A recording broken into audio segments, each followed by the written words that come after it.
நான் உங்கள் கட்டிட தொழிலாளி பி ஸ்ரீரங்கன். வள்ளலாரின் சத்திய வார்த்தையை பற்றி நாம் பேசிக் கொண்டிருக்கின்றோம்.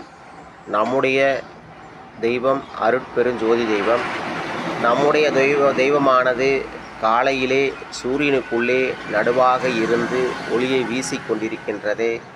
இந்த ஒளியினாலேயே நமக்கு அண்டத்தில் உள்ள மாயை துகள் ஒளி மாமாயை மதி ஒளியோடு போய்விட்டது.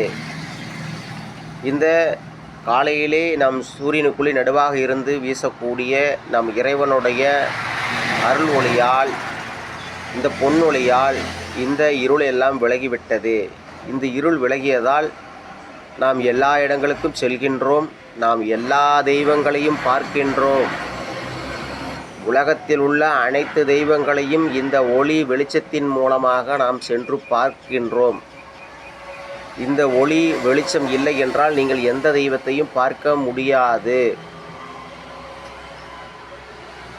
ஒரு ஆலயத்திற்கு சென்றோம் என்றாலும் அங்கே இருளானது சூழ்ந்திருக்கும்.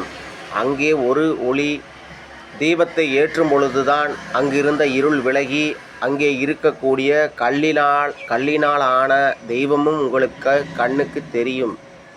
அதனால் வெளிச்சமே ஒளியே நம் கடவுள், நம் தெய்வம்.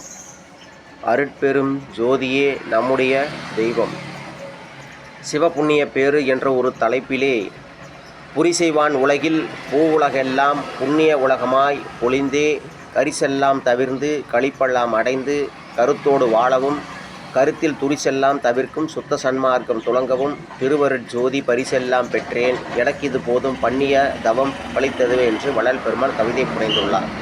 இந்த புரிசை என்பது பாதுகாக்கப்பட்ட ஒரு சுற்றுச்சுவர் போல ஒரு பாதுகாக்கப்பட்ட இந்த வான் உலகில் பூவுலகெல்லாம் புண்ணிய உலகமாய் பொழிந்தே கரிசெல்லாம் தவிர்ந்து நம்முடைய பாவம் குற்றமெல்லாம் தவிர்ந்து களிப்பெல்லாம் அடைந்து கருத்தோடு வாழவும் கருத்தில் குற்றமெல்லாம் தவிர்க்கும் சுத்த சன்மார்க்கம் துலங்கவும் திருவருட்ஜோதி பரிசெல்லாம் பெற்றேன், எனக்கு இது போதும் பண்ணிய தவம் பலித்ததுவே என்று கவிதை புனைந்துள்ளார்.